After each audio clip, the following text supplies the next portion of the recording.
Hello, and this is Ted Goldsboro with the Living History interview series. Today we're continuing our interview with David Byerly, whose father, Russell Byerly, was a teacher at Lower Merion. But we're also going to be talking in this segment about another teacher and a coach at Lower Merion named William Anderson. So we'll start off, Mr. Byerly, thanks for being with us again. Thank you for having me. Thank you, sir. Can you tell me about your father's friendship with Mr. Anderson and who Mr. Anderson was?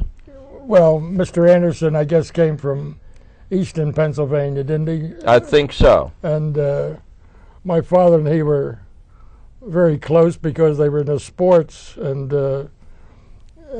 my father would go every night, the basketball season, every night I'd have to go sit in the auditorium up in the bleachers and watch them practice.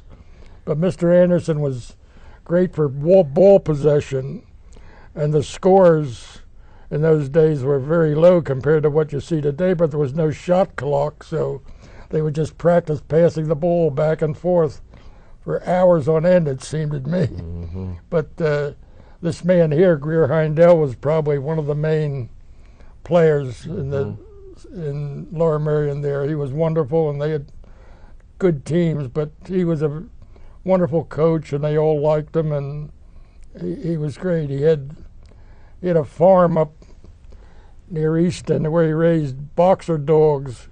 We went to visit him one time, and all of a sudden this boxer dog is sleeping in the house. He came bolting out of missed my father's leg by an inch. He was on a chain. So, yeah, they were very close. I have a lot of letters from Mr. Anderson, and Vera was his wife. And did they have any children? I don't believe so. Okay. No, I don't believe so. I wondered about that. No, I don't think so. Okay. Now, there's an interesting thing about Greer Heindel in that, to my knowledge, he's the only player in Pennsylvania history who played on 3 championship teams. Yeah. 41, 42, 43. Yeah.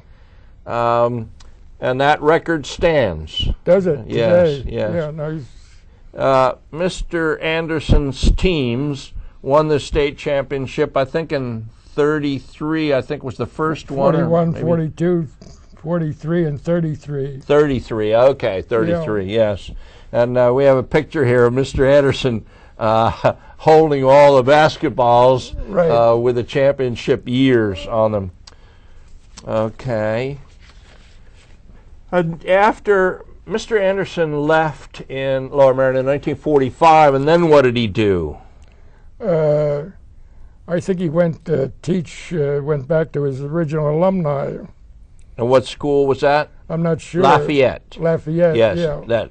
So he went back there. He became a coach and athletic director at Lafayette. But occasionally, your father would be on committees to bring Mr. Anderson back, and they would have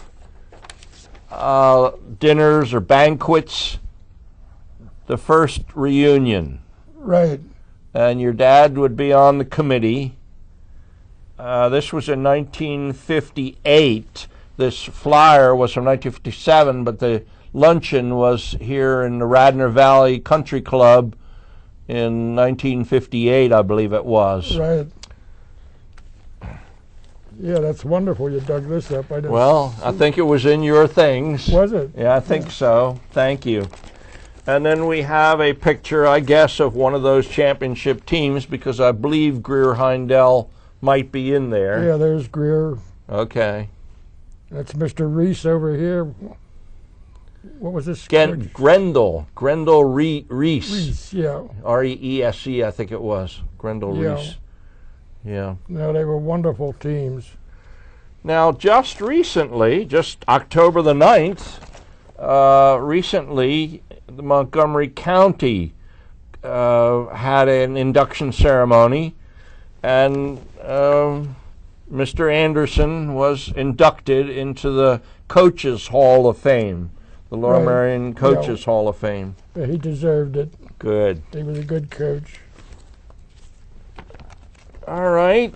And then there's a nice booklet that tells about his coaching years, and it shows the teams and tells their records, so on and so forth. All right, and then your father put out an announcement here, and this is the important part, Mr. Byerly. Right. Could you read that to me? Yeah. It said, it is with the deepest regret that I have only the memory of my close association with Andy. Russell Byerley signed it. So this is when Mr. Henderson died, and your father put this out to inform people of his death. You're right. Mm-hmm. Yeah. And told some of the highlights of Mr. Anderson's time at Lower Merion. Yeah, it's wonderful, yeah. Yeah. Well, now, shortly after, well, I don't know whether it was after the death, but your father decided that he wanted to do something else. Right. And so in 1951, he announced that he was... From the Ardmore Chronicle, yeah. That he was moving on. He was giving up teaching and coaching. Yeah. After 23 years, and he was going to start a construction business. Well, he always did, but he did it in the summer. Okay. Even when he was teaching, he would. Okay. He would start jobs, and they would complete them by the summer. But it was all custom work for people that could afford it, and it was only one at a time. He'd build them one at a time. And Mr. Besher, my father and I, built one house together on Spring Mill Road, and we gave it to Mr. Besher. But we couldn't move. The market had fallen out of housing at that moment. And Mr. Besher said, Russell, he said, there's no money in monuments. My father said, I don't care. He said, the houses will be here when I'm gone. Yeah. Now, a little detour for a second. Wanted the audience to know that you went through Ardmore Junior High School. That was my best time in junior high. Mr. Snow was a big part of it. And then you were on the chess team in 1941 at Ardmore Junior High School, and the principal was Edward Snow.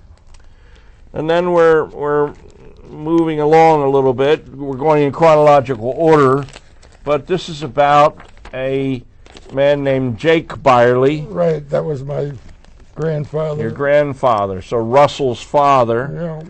And I guess this was a... Yeah, this was a... memorial service, or... Yeah. Okay.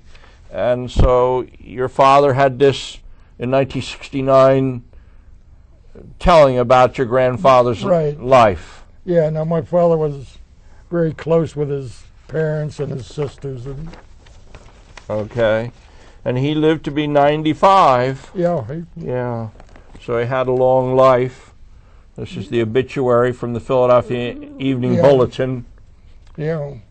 Now, your father, you said that your father liked to pass around this poetry, and he sent this to my son and my grandson. He donated he would find these positive poems and things, and he would send them to people. Kind of inspirational. They would go in an envelope. It was big enough to go in these long envelopes. I have. Yeah, and these are. Mr. Byerly put out he was very good with printing, wasn't he? Or, he'd find a publisher or something, a printing shop, or, would he do the layout on this? On what? On these? Yes, on these flyers. Yeah, well, these were all houses he built. And he would take pictures of them, or a photographer would take pictures? Yeah, they would take the finished picture. Of course, the tavern there in Kenwood, that was a thriving business, but they had to expand it, so it had a short bar, so they elongated that and put a fireplace at the end. They did a lot of work in the kitchens. And this is the house, that's Mr. Pincus. I'm looking for the one in Spring Mill Road. Yeah. This is the house we built, and we got caught in a down market. Yes. We had to let it go. We have $65,000. Did you lose that money, or? We lost a little bit, yeah. Ooh. We had to let it go.